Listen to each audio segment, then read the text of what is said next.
হোজ্জা জানো, কালকে কেয়ামত। জি, হোজ্জা শুনছিল একেবারে ঠিক যে হোজ্জা কাল কেয়ামত, কালকে কেয়ামত হয়ে যাবে। কি কারণে আগামীকাল কেয়ামত হবে বা কেন সে জানে যে কেয়ামত হবে সেটা বলবো আজকের ভিডিওতে। আসসালামু আলাইকুম, hello everyone, I am Sami back again from cyber bed. I hope that you all are fine by the grace of almighty Allah. Let's again after long time back to a story video. তো আজকে আমি যে বিষয়টা বলবো সেটা হচ্ছে আমার ছোটবেলার গল্প পড়া, এবং এই গল্পটা আমি হঠাৎ গতকালকে আমার কিছু একাডেমিক বই খুঁজতে গিয়ে পেলাম। আমি এই ছোট গল্পটা পড়লাম। আমি জানি না এটা অন্য কোনো পাবলিকেশন বা অন্য কোনো জায়গায় প্রচলিত কিনা, কিন্তু আমার মনে হচ্ছে যে এই গল্পটা শুনলে হয়তো কিছুক্ষণের জন্য আপনার মন হালকা হবে, আপনি খুশি হবেন। তো গল্পে গল্প আড্ডা সিরিজের আজকে এপিসোডে আমি কথা বলবো হচ্ছে হোজ্জা এবং তার সঙ্গীতের কাণ্ড। সেখানে আমরা জানবো যে হোজ্জার একটা সম্বল ছিল যেটা কিয়ামতের সাথে রিলেটেড বলে এখানে দেওয়া হয়েছে। এটা নিয়ে আমরা কথা বলবো। তো let's go and start the official video. একটা পাড়া, মানে আপনি বলতে পারেন একটা মহল্লার মতো। তো এখনো সেখানে আমরা বর্তমান যে এলাকা বা রেসিডেন্সিয়াল এরিয়াগুলো ভাবি সেরকম না।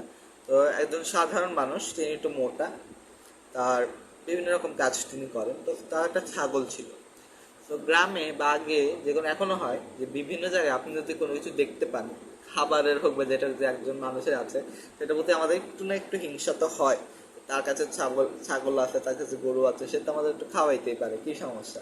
তো সেরকম বলতে পারেন সেরকম অবস্থা। তো তার আশেপাশে কয়েকটা বাড়ি আছে, তো সেখানে তার নেইবারহুড যারা বলে বা যাদেরকে বলা হয় যে পাড়াপড়শি, তো তাদের একটা টার্গেট ছিল। কারণ এই হোজ্জার একটা বড় ছাগল ছিল। ওই ছাগলটা সবাই দেখে খুব লোভ করতো যে আমরা যদি খাসির মাংস একটু খাইতে পারি, এই ছাগলের মাংস দিয়ে যদি একটু একদিন বিরিয়ানি টিরিয়ানি রান্না করা যায়। তারা অনেকবার ট্রাই করেছে হোজ্জাকে দমাবার। তারা অনেক কিছু বললো, হোজ্জাকে অনেক প্রশংসা করলো যে আপনার ইয়েটা আমাদের ছাগলটা একদিন খাওয়ান, আমরা একটু বিরিয়ানি টিরিয়ানি খাই। তো তারা খুব ফুডি ছিল, আমরা যদি বলি এখনকার সময়কার নতুন ট্রেন্ড যেটা। তো সেখান থেকে তারা অনেকবার ট্রাই করলো হোজ্জাকে দমাবার, কিন্তু কেউ পারলো না। তো তারা সবাই মিলে একটা মাস্টার প্ল্যান করলো। ওই মাস্টার প্ল্যানটা কি, ওটা অনেক ইউনিক একটা প্ল্যান। আমি মনে করি এখন যদি আমরা চাই যে কোনো জায়গাটা ইউজ করতে পারি সে প্ল্যানটা।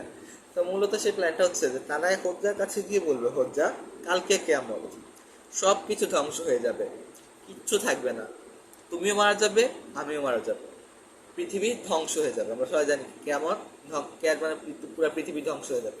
সে জানেন হোজ্জার পাড়াপড়শিরা জানে না আল্লাহ জানে? অবশ্যই আল্লাহ জানে। আমি বেসিকটা একটু ডেসক্রাইব করতেছি। সেখানে আমরা দেখতে পাচ্ছি যে হোজ্জার যে পাড়াপড়শি একটা প্ল্যান করে দেয় একটা স্ক্রিপ্টের মতো, কিন্তু এই স্ক্রিপ্টের মধ্যে সে বলল যে আগামীকাল কেমন হবে, পৃথিবীর সবাই সব মূল্যবান জিনিস চলে যাবে, সব ধ্বংস হয়ে যাবে, আমরাও মরে যাব। তোমার ছাগলটা রেখে কি লাভ? আজকে যদি রান্না করো আমরা খেলাম, আর কালকে তো কেমন অটোমেটিক্যালি ছাগলটা মারা যাবে।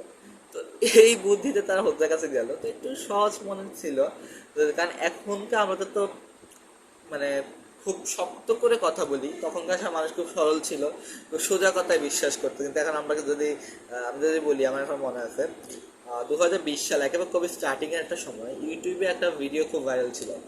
তখন আমরা ইউটিউবের সাথে তো কানেক্টেড ছিলাম না, কারণ 2020-এর শেষ থেকে আমরা বা মাঝখানে কোভিড টাইম পিরিয়ডে আমরা ইন্টারনেটমুখী হয়েছি। তখন একটা খবর আমি দেখছিলাম যে 24শে এপ্রিল পৃথিবী ধ্বংস হয়ে যাবে। ওই তো ভিডিওর ভিতরে অনেক কথা বললো। লাস্টে গিয়ে বলেছে যে ধারণা করা হচ্ছে, কিন্তু যখন আপনি থাম্বনেলটা দেখবেন তো আপনার মনে আসলেই পৃথিবী ধ্বংস হয়ে যাচ্ছে। কিন্তু একমাত্র তা আল্লাহ জানেন। তো যা ও কালকে কেমন হবে, আচ্ছা তোমরা ভালোই আমাকে উপদেশ দিলা, এইভাবেও যাবে ছাগল, ওইভাবেও যাবে, তো ছাগলটা না খায় কিভাবে রাখি? তো সে বলে আচ্ছা কালকে আমি ছাগলটা কেটে তোমার জন্য অন্য আইটেম দিয়ে রান্না করবো, সেখান থেকে তোমরা এসে কালকে সবাই আমার বাসায় দাওয়াত দেবে। সবাই তো এবার খুব এক্সাইটেড যে মিশনটা তো একেবারে ডান, ফুলফিল। মিশন কি এখানে শেষ? না, এই মিশনের চক্কর হচ্ছে এখানে। তো সেখানে সবাই খুব পাঞ্জাবি, খুব জুতা, এখন যেটা বলে ফিটফাট, তো এরকম ফিটফাট খুব ওয়েল ড্রেসড হয়ে সবাই খেতে আসলো হুজুরের বাসায় দুপুরে পর দিয়ে। ও যা পোলাও রান্না করলো, ডিম ভুনা করলো, খাসির মাংস মানে ছাগলের মাংসটা ভুনা করলো, তারপর লেবু শরবত, আরো যত কিছু খাওয়া যায়। তো হোদ্দাদের সময় তার আমাদের মতো কোকা কোলা পেপসি ছিল না, তো সেটা অনেক আগে গল্প। তো সাধারণ একটা কথা বললো। তো সবাই এলো, খেলো, খুবই এনজয় করলো। এত বড় একটা ভোজ হয়েছে, রাইট? তো সবার বাড়ি একটু একটু দূরে না, মানে পা পশে হলে হেঁটে যাইতে তো একটু কষ্ট। তো হোজ্জার যে হল রুমের মতো ছিল, যেটাকে আমরা বলতে পারি ড্রয়িং রুম, সেখানে সবাই একেবারে একটু পাঞ্জাবি টাঞ্জাবি খুলে শুলো। এত ভালো খাবার খেয়েছে তারা, সবাই গভীর ঘুমে আচ্ছন্ন। তখন হোজ্জা কি করলো বলতে পারেন? তখন হোজ্জা তাদের সবার কাপ পর্যন্ত একটা মানে ব্যাগের ভিতরে নিল, থলির ভিতরে নিল, বা যেটাকে বলে বোচকা স্থানীয় ভাষায়। তো সেটা ভিতরে সে নিয়ে, সে পাশে নদী ছিল, সে নদীতে গিয়ে ফেলে দিয়ে আসছে। নদী এসে সে আরামসে বসে রয়েছে, ওরা তো ঘুমাইতেছে। তখন সন্ধ্যাবেলা ওরা উঠলো, উঠে দেখে আমার জুতা কই, আমার মানি ব্যাগ কই, আমার পাঞ্জাবি কই, আমার শার্ট কই, ঘোরাঘুরি লেগে গেছে। হোজ্জা, আপনি কি দেখেছেন আমাদের জিনিসটা কোথায়? বল, কালকে তো কেয়ামতই হবে, তোমাদের জিনিস রেখে লাভ কি, সেগুলো নদীতে ফেলে দিয়ে এসছি। তাহলে কেয়ামত হলে তো সবই ধ্বংস হয়ে যাবে। এখানে আমরা বলতে পারি যে তারা যে ট্র্যাপটা দিল যে কেয়ামত হবে, কেয়ামত হলে ধ্বংস হয়ে যাবে, তো তোমাদের জামা কাপড় রেখেই লাভ কি, এগুলো তো ধ্বংস হয়ে যাবে। কালকে না আজকে খেলা, তোমাদের সুবিধা করে দিলে আমি সব ফেলে দিয়ে আসলাম। সবার তো মাথায় হাত, আর এই বেটা করলো কি?